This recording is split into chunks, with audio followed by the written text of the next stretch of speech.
चौधरी साहब आपकी चाय। शुक्रिया।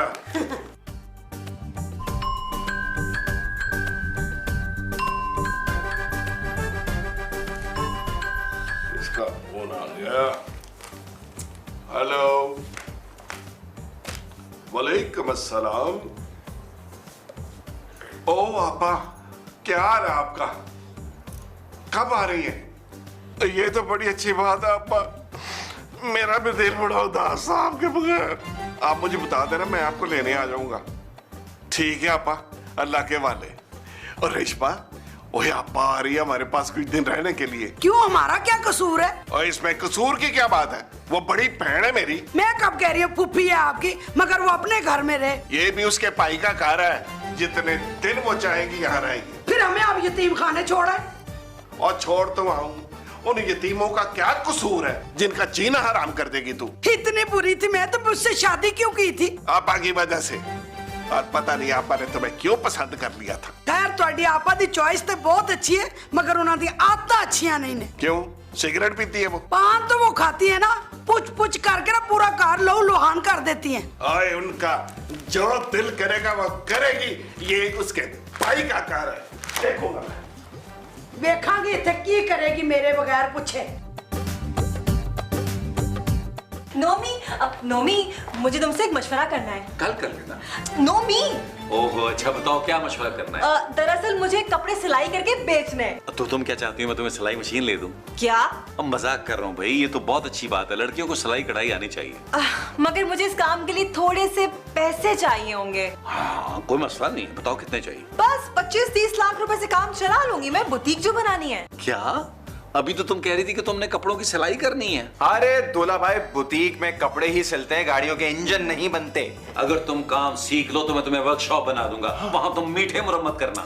नोमी, फजूल की बातें छोड़ो, मुझे ये बताओ कि पैसे कब दे रहे हो मुझे? अरे तुम्हें तो पता है पिंकी डियर कि मैंने सारे पैसे जो है वो इन्वेस्ट किए होते हैं स्टॉक एक्सचेंज में। मुझे नहीं पता, मुझे बस पैसे चाहिए तो चाहिए बस। भाई कहाँ से लाऊं पैसे? दूल्हा भाई, चौधरी अंकल से पैसे ले सकते हैं आप। डैडी वो नहीं देंगे, वो किसी को बुखार नहीं देते अपना। नोमी, तुम मेरे लिए इतना भी नहीं कर सकते हो, जाओ यहाँ से। अच्छा अच्छा चलो यार, इतना तो करता हूँ, चलो। कम ऑन दूल्हा भाई, come on, come on, come on, come on, come on. जूता तो पहने दो मुझे, जूता किधर है मेरा? इधर इधर इधर। अच्छा अच्छा। और ये कार मेरा, इसकी रजिस्ट्री मेरे नाम। और जब नी रखी थी बकरे के लहू के साथ, मेरी उंगली भी कटी थी, इसमें मेरा लहू शामिल है। और मेरी बहन नहीं इसमें आ सकती। वाह भाई वाह। और रेशमा, अब तुम लोगों को मैंने अपने सर पे चढ़ा दिया है।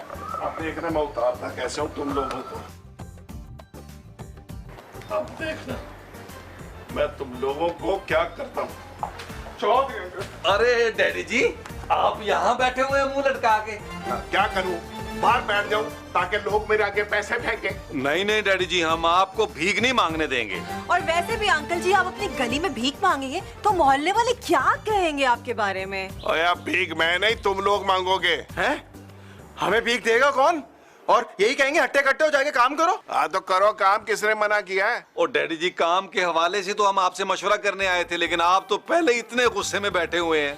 डैडी जी, मुझे ना बुटीक खोलनी है। और डैडी जी, बुटीक बनाने के लिए हमें कुछ पैसे दरकार। चला है, मेरे पास इन फजूल कामों के लिए पैसे नहीं है। अरे अंकल, फजूल काम नहीं है ये, बहुत प्रॉफिटेबल बिजनेस है कसम से। और तू तो गरम हमाम खोल, बड़ा फायदे वाला काम है ये। हाँ बबलू, डैडी जी ठीक कह रहे हैं, कटिंग तो सबने करवानी होती है, सिर्फ सिक नहीं करवाते। नोमी, अब डैडी जी आपने हमारे पैसे देने तो फिर एतराज किस बात का है आपको? कौन से हो तुम्हारे पैसे? डैडी जी देखिए ना, जब हम आपके साये से महरूम हो जाएंगे तो सब कुछ हमारा ही हो जाएगा ना।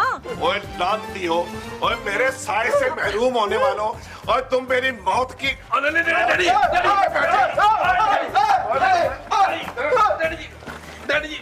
डैडी जी के बच्चे हो, देखो मेरी मौत का इंतजार कर रहे हैं। इसका मतलब तो ये हुआ कि आज फूफी आ रही है। फूफी नहीं, फाफे कुटनी को फाफे कुटनी। मैंने तुझसे मुंह नहीं लगाना। इसीलिए तो अंकल जी का मुंह बना हुआ है। तो बना रहे।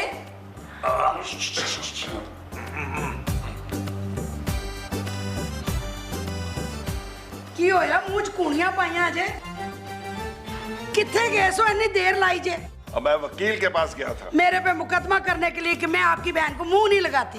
नहीं, मैं वसीयत लिखवा के लाया हूं। और डैडी जी वसीयत? तुम सब लोग मेरे मरने की आस लगाए बैठे हो ना, तो मैंने सोचा कि अपने जीते जी वसीयत लिखवा दूं। अंकल जी हमें वसीयत पढ़ के सुनाए ना प्लीज। पढ़ के सुनाता हूं, फिर जब तुम्हारा मुंह बनेगा ना, लग पता जाएगा। वसीयत, मैं चौधरी फतेह मोहम्मद अपने पूरे होशोवास में कि मेरी मौत के बाद मेरी तमाम जायदाद का निस्फ हिस्सा मेरी बहन कनीजा को दिया जाए और बाकी का निस्फ मेरी बीवी और बेटे में शरई हुकूक के मुताबिक तकसीम कर दिया जाए और मुझे मेरे गांव में सुपुर्दे खाक किया जाए। हम पे जो जुल्म किया सो किया है, गांव वालों ने क्या कसूर किया था? डैडी जी हमें आपकी वसीयत कबूल नहीं है। और क्या, सब कुछ तो आपने फुप्पो को दे दिया। तुम लोगों को वो अच्छी नहीं लगती थी ना, अब मैं देखूंगा कि मेरे मरने के बाद उसे इस घर में आने से कौन रोकता है। जो सब तुसी चंगा नहीं की था। तुम्हारा अनाज ही यही था। डैडी जी बस कर। बेबे अब क्या होगा बेबे? पता ही नहीं है। हाँ नहीं सच्ची कैसे? हाय बबलू पुत्र, हम लुट के बर्बाद हो गए। क्या हुआ? डकैती बढ़ गई? नहीं, मेरे नौमी बेचारे के पास कुछ नहीं रहा, बेआसरा हो गया बेचारा। चौधरी अंकल बड़े अच्छे इंसान थे। इतने अच्छे भी नहीं है और भले चंगे हैं वो। तो आंटी फिर हुआ क्या है? चौधरी साहब ने अपनी मनकूला और गैर मनकूला जायदाद से तकरीबन हमें आग कर दी है। ये तकरीबन का क्या मतलब है? चौधरी साहब ने अपनी आधी जायदाद अपनी बहन के नाम कर दी है और बाकी आधी वो माँ बेटे के नाम। चौधरी अंकल ने बड़ा जुल्म किया है। तो और क्या? वैसे मुझे इस घर में रहते हुए कितना अरसा हो गया और वसीयत में मेरा जिक्र तक नहीं। चौरा तो पंड काली, तू मामा लगता है। मामा ही तो लगता था, पर ये भी आप लोगों की साजिश है। हाँ क्या मतलब? अगर आप दूल्हा भाई की शादी वक्त पर कर देते तो उनके छोटे छोटे से बच्चे मुझे मामू मामू कहते। चल पुत्र कोई बात नहीं, अब भी ये वेला आ ही जाएगा। अब हमारी परेशानी का हल सोच। पिंकी कह रही थी कि अब बबलू ही कुछ कर सकता है। बिल्कुल ठीक कहा आंटी जी आपने। है ना? अब मुझे ही कुछ करना पड़ेगा। ठीक है। चौधरी अंकल अरे रेस्ट कर रहे हैं। नहीं, मैं जॉगिंग कर रहा हूँ। आओ follow me please, follow me. नहीं मुझे जॉगिंग नहीं करनी, मुझे आपसे बात करनी है। बेटा, उधार मांगने के अलावा जब बात करनी है बेतरक कर। नहीं वो मैंने सुना है कि आपने घर वालों को आधी जायदाद से फारिग कर दिया है। क्या मैं इस बात का जवाब देने का मजाज हूँ? वैसे गलती हो गई मुझसे साहब। बस चौधरी साहब रुलाएंगे क्या? सुबह का भूला अगर शाम में वापस आ जाए तो उसे भूला नहीं कहते। ओए मुंह बंद रखो, जो मुझे अच्छा लगेगा वही करूंगा मैं। और अपने हवा से खमसा खोल के मेरी बात गौर से सुन। जी नहीं, मैं कानों से सुनता हूँ, मेरा आप जैसा खमसा नहीं है। ओए तो सुन, कल शाम तक तेरे पास वक्त है, अपना बंदोबस्त कर और यहाँ से दवा जा। और अगर मैं कहूँ मैं यहाँ से हरगिज़ जाने वाला नहीं तो फिर मैं इतने जूते लगाऊंगा कि सर और पेशानी की हदें फासल खत्म हो जाएगी। फिर तो मुंह धोते हुए समझ ही नहीं आएगा, कहाँ से शुरू करूं? हाँ तो खुद समझदार है पुत्र। अरे नहीं, मेरा मतलब ये था कि ओए दबा जा, निकल जा यहाँ से। आया बड़ा मुझे समझाने वाला।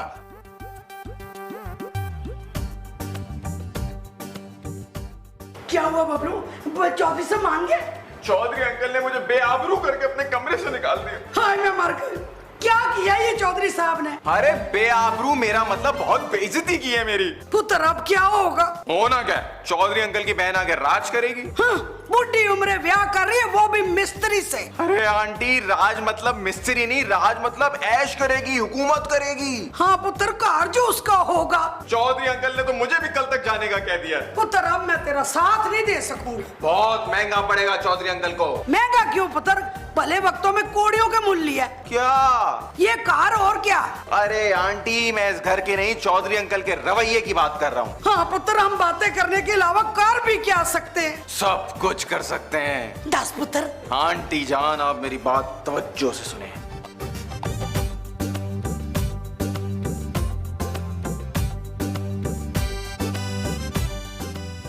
यस पुत्र, नारे का वास्ता 9 बजे की बांसुरी। यस।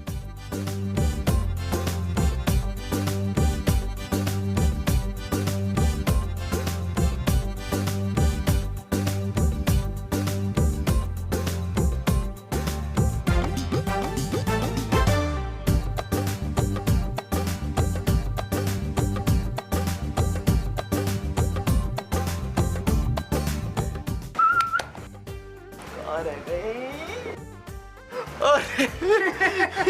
ले बबलू पुत्र काम हो गई। चौधरी अंकल को शक तो नहीं हुआ? ले दस, उनके सराहने तो ढोल भी बजाते रहो ना तो उनको पता ही नहीं चलता। नींद के बड़ा ही गंदे। आंटी जी, मैंने कहा था चौधरी अंकल के हाथ के अंगूठे का निशान लगवाना है। और पुत्र हाथ का ही अंगूठा है, बस नजर जो है ना पाँव के अंगूठे जैसा आता है। अब चौधरी अंकल के साइन मैं खुद ही कर लूंगा। पुत्र अब वसीयत की कोई टेंशन तो नहीं है? आंटी जी, जब जायदाद आपके नाम हो जाएगी तो वसीयत खुद ब खुद खत्म हो जाएगी। अब देखूंगी ना कैसे हिस्सेदार बनती है वड्डी आपा। आंटी जी, इस बात का किसी को पता तो नहीं है? वो किसी को भी नहीं पता सिवाय नोमी और पिंकी के। तो फिर रह कौन गया? चौधरी साहब, उनको तो पता नहीं है ना। और नोमी और पिंकी तो वैसे भी अपनी पार्टी के लोग हैं। आंटी जी, अच्छा मैं ये साइन करके अदालत लेकर जाता हूँ। पुत्र सारी जायदाद मेरे नाम हो जाएगी ना? आंटी जी, आप ही के नाम हो जाएगी। पागल शैतान कहीं का। नोमी, वैसे हमारी बुटीक की ओपनिंग में मेहमान खुसूसी होगा कौन? मेरा ख्याल है पिंकी डियर के बबलू को बना लेते हैं। बबलू? क्यों? वो क्यों? अरे भाई, किसी फारिग और फ्री के आदमी को मेहमान खुसूसी बनाएंगे ना, और बबलू से ज्यादा फारिग कौन आदमी है इस दुनिया में। वैसे मैं सोच रही हूँ कि बुटीक की ओपनिंग में किसी मशहूर पर्सनालिटी को बुलाया जाए। फिर एक काम करते हैं, वो जो साथ वालों के घर मासी काम नहीं करती उसे बुला लेते हैं। क्यों? अरे भाई, जब से उसके यहाँ 3 बच्चे जुड़वा हुए हैं, वो पूरे मोहल्ले में क्या पूरे इलाके में मशहूर है। ओफ नोमी, हम बुटीक की ओपनिंग कर रहे हैं, कोई मैटरनिटी होम की नहीं करनी। मुबारक हो बेटा, तुम दोनों को बहुत बहुत मुबारक हो। खैर मुबारक। बेबे, आपको भी मुबारक हो। जायदाद आपके नाम हो गई है। बबलू अदालत गया है, थोड़ी देर के बाद तुम्हारी माँ साहिब जायदाद हो जाएगी। अरे क्या कह रही है तुम? वही जो आप सुन रहे हैं? आपके सोते हुए ना जायदाद के पेपरों में हमने अंगूठे लगवा लिए थे। और तभी मैं सोच रहा था कि बचपन में मैंने पोलियो के टीके तो लगवाए नहीं, ये स्याही कहाँ से आ गई? अब मैं देखती हूँ ना कि मेरे बच्चों का हक कैसे आप अपनी आपा को देते हैं। और मैं तुम लोगों को डराने के लिए वसीयत का ड्रामा कर रहा था, मैंने कोई वसीयत नहीं लिखी। ओ बेबे, कहीं वो फ्रॉडिया सारी जायदाद अपने नाम ना लगवा ले। आसमान तो डिग्गी ते खजूर ही झटकी। ओ बेबे, ये भी पॉसिबल नहीं है, खजूर गिरेगी पूरी की पूरी, आप कैसे अटक सकती हैं उसमें? खूबसूरत इंसान, क्या कर रहा है तू? वॉक कर रहा हूँ। आपको करनी है, यही कहा था ना आपने भी। ओ चल छोड़ना पुरानी बातें, वो जरा पेपर दे यार जो तुम्हारी आंटी ने दिए थे।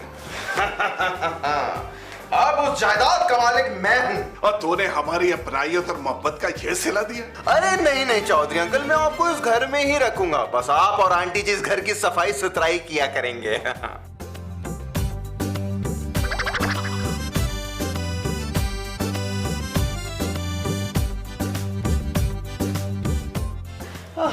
ओए मरवा दिया है, और तुम्हारी वजह से ये जमादार बनना पड़ गया। सच कहते हैं सियाने, मर्द की कामयाबी में एक औरत का हाथ होता है। और कौन सी कामयाबी? तूने कौन सा ग्रेड 1 का अफसर बना दिया मुझे? उस छोटे को तो घर का मालिक बना दिया ना।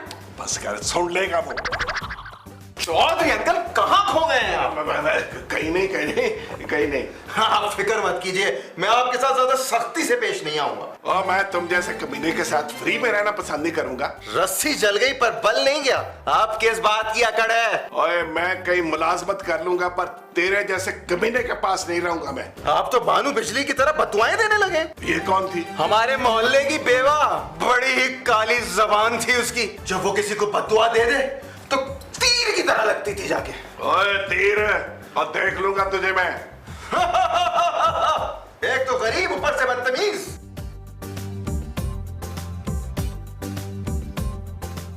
सच कहते हैं बेबे, लालच बुरी बला है। लालच बुरी बला नहीं है, हमारे लिए तेरी फुप्पी जो है ना बुरी बला साबित हुई है। सही कह रही हो बेबे, सारा कुछ इस पुप्पी की वजह से हुआ है। जो सब दसो तो सही की गल हुई है तुम्हारी बबलू ना? की दसा, उस जालिम इंसान ने मकान अपने नाम ट्रांसफर करा लिया। हाय मैं मर गई, बबलू तो स्टीन दा सप निकले। और सप नहीं, वो बिच्छू निकला है। बेबे, ये बिच्छू क्या होता है? सुना है कब्रों से मुर्दे निकाल के खाता है। नहीं नहीं, मैं ये रिस्क नहीं लूंगा, मैं आप दोनों की कब्रों को पक्का करवाऊंगा। ओए हमारी कब्रें बाद में पक्की करवा देना, पहले ये सोच कि हम जाएंगे कहाँ और रहेंगे कहाँ। वैसे बबलू है तो बहुत बेगैरत, लेकिन इतना बेगैरत नहीं है। मुझे और पिंकी को घर से नहीं निकालेगा। शर्म कर रन मुरीदा। ओए मैं रजब अली वकील से बात करता हूँ, शायद को मशवरा ही दे वो। ओ डैड जी, रजब अली पहले गाने नहीं गाता था? और वो नहीं, ये वकील है। रजब अली अंकल, लेकिन डैडी जी वो तो मैट्रिक में फेल नहीं हो गए। ओए आराम से बैठ जा, ये वकील हो गया हुआ। अच्छा जी वकील। ओए ओए, तो टेलीफोन ही पता नहीं क्या है। हेलो, और मैं चौधरी फतेह मोहम्मद बोल रहा हूँ यार।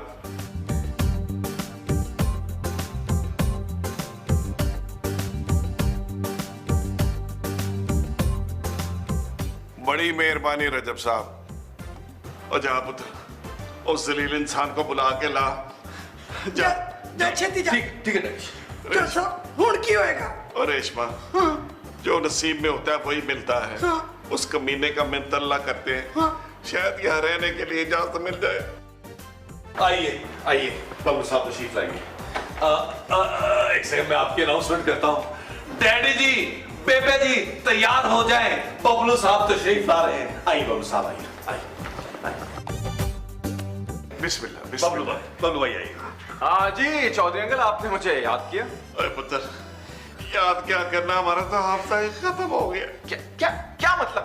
ओए मतलब क्या होना पुत्र, कानूनी तौर पे तुम इस घर के मालिक हो, पर एक दरखास्त करनी थी कि हमें इस घर में रहने की नहीं थोड़ी सी जगह दे दो। बड़े चाव से बनाया था ये घर मैंने। डैडी जी बस कर दें प्लीज, मत रिक्वेस्ट करें सालम आदमी से। अल्लाह की जमीन बहुत बड़ी है, हम कहीं गुलिस्तान जौहर से आगे करके कहीं रह लेंगे। आप इस तरह का मुंह बनाएं कि इस तरह का। आप लोगों ने मुझ पे बहुत जुल्म किए, मैं आप लोगों को माफ नहीं करूंगा। हाँ, अगर इस घर में रहना चाहते हैं तो मेरी कुछ शराइत हैं, उस पे आप लोगों को पूरा करना पड़ेगा। हमें मंजूर है बेटा। आपको अपना कमरा छोड़ के सर्वेंट क्वार्टर में शिफ्ट होना पड़ेगा, और दूल्हा भाई भी आपके साथ रहेंगे। बबलू डियर, सर्वेंट क्वार्टर में दो कपल अजीब से लगेंगे यार। कपल?